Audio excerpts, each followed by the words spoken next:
No, ito na.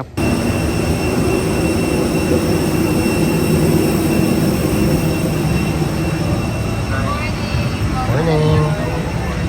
So ito, finally, nakasakay na kami after 7 hours. 7 hours of waiting sa loob na airport. Hello, hello. So ito na. Nakarating na kami sa Kansai Airport.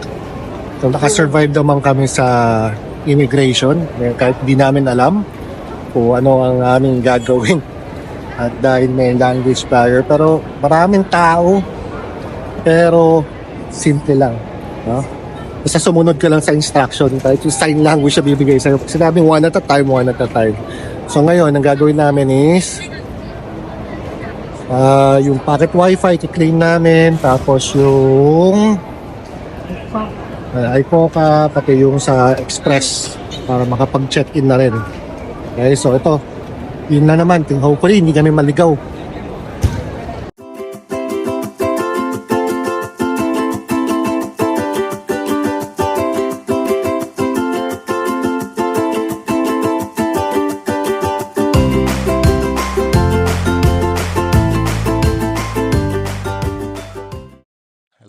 Hello. So, time check. Past 12 midnight. So, mag-explore kami saglit dito sa Osaka. At pupunta na rin sa convenience store to buy food. Kasi maaga kami bukas. Yung lamig, Baguio feels. Baguio. Baguio. Mas malamig. Lamig, malamig 10 siya. degrees. Pero, hindi siya masakit. Kasi narinig namin sa ibang vlogs masakit eh. So ito, tour namin kayo dito sa midnight walk namin dito sa Osaka.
Straight lang.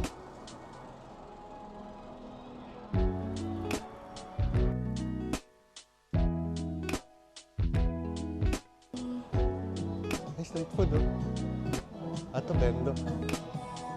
Picture naman ng Japanese bendo.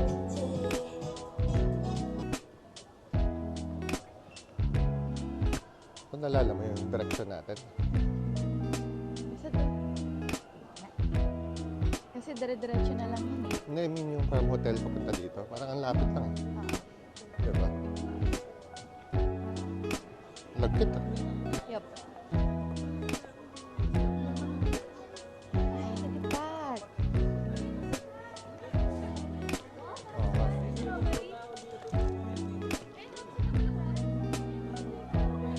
It's malagkit. Sa Tagalog. You're so very... Ganun, malagkit. Parang lagkit ang buong... Ito yata yung pinipilahan eh.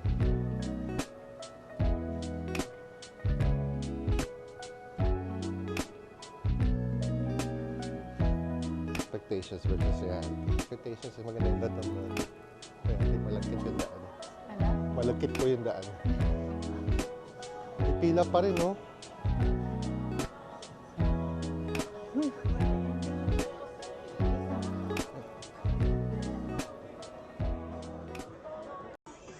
So, nandito tayo ngayon sa Dotonbori ng hating gabi.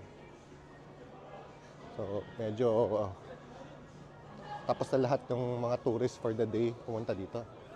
Ang lagkit nung daan. Nagulat ako. Hindi ko in-expect na malagkit yung daan kanina. Kahit si Klingy nagulat. Pero sa ibang part lang. Oo. Kasi tingnan mo. Ngayon okay na. Pero ang dami pa rin tambay.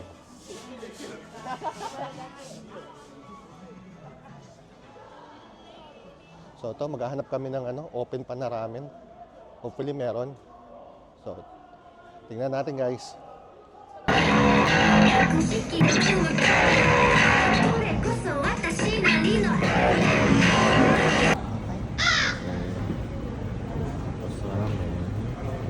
Seven.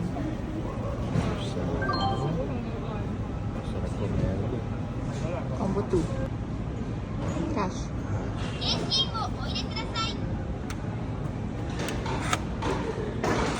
I think baliktad. Ano ba ito? Okay?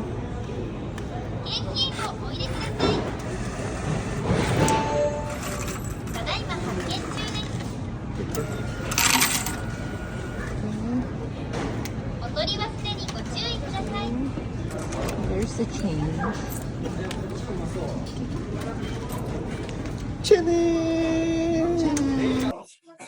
Guys,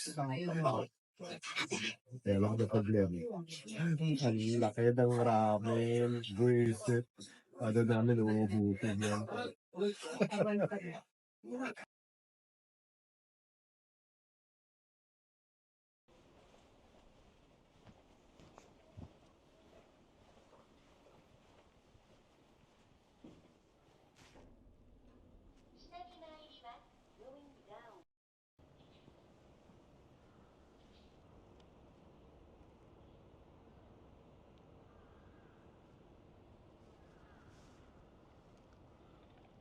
Walk.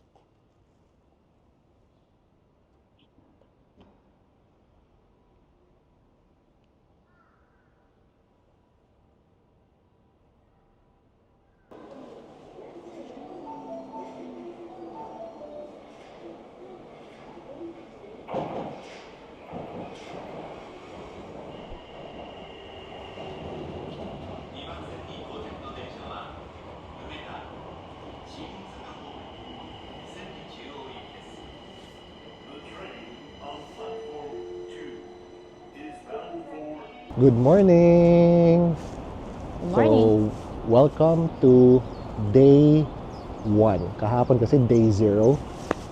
So, napagod kami sobra. From Manila International Airport hanggang sa maka-check-in kami sa hotel dito sa Osaka. So, sobrang pagod. Naka 10,000 steps nga. So, ngayon, nandito kami sa ano pangalan ng Umeda Sky Building. Umeda Sky Building. So, mga 9:30 pa siya mag-o-open.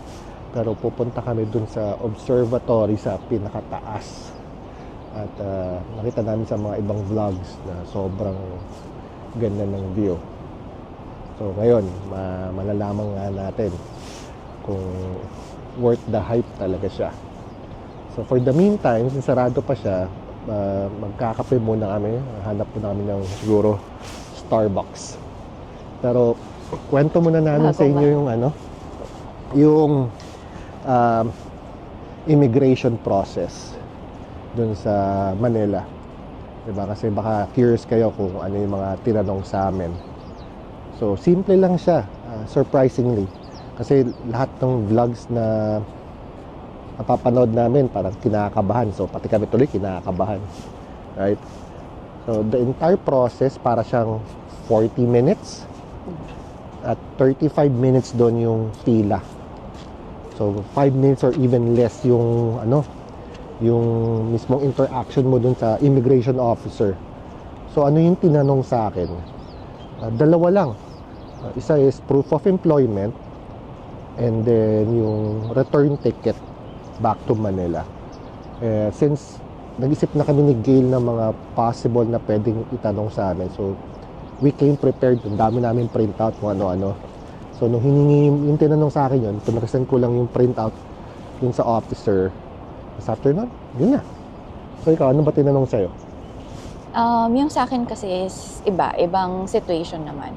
Kasi nung 2021, na-stranded ako sa Dubai for 8 months. So, nag-check kasi ako sa immigration website. Sabi nila, usually daw na mga second verification is yung nag-stay outside the country for over 6 months. So, in-expect ko na second verification na agad ako.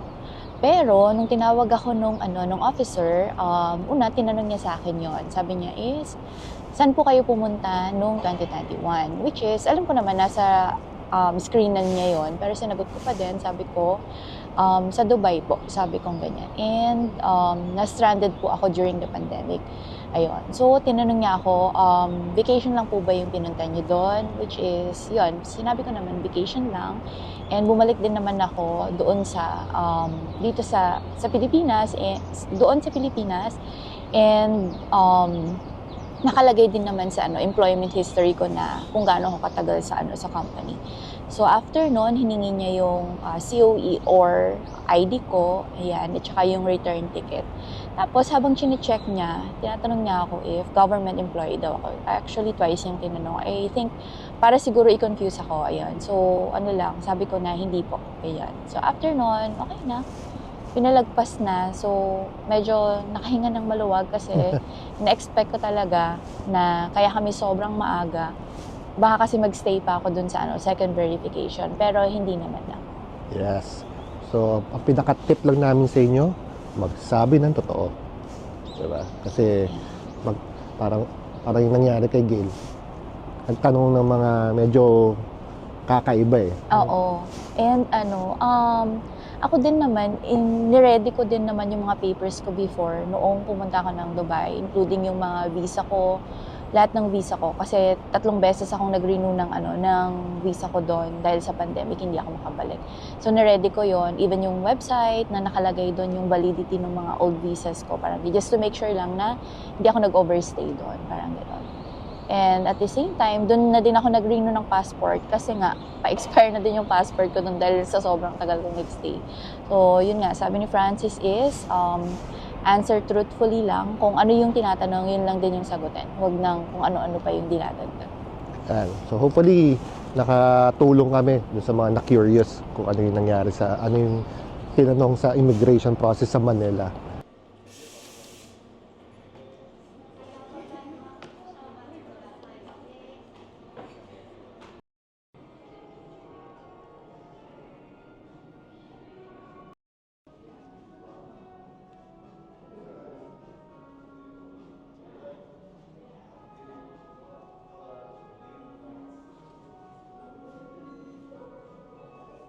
Hello! Good morning again. So, nandito kami ngayon sa Umeda Sky para puntahan yung observatory. So, iniintay lang namin ngayon yung mag-open yung isang store for the heart lock. Kasi, tinuwa namin siyang package sa Klook. Yung customize yung padlock, lalagyan ng name at date. And 10 a.m. daw siya mag-open. And then after noon, nakakit na kami doon sa observatory. Medyo umiinit ngayon, pansin ko. Kanina sobrang lamig, ngayon parang umiinit. So isa naman kasama ko, nag-aayos for the observatory look now.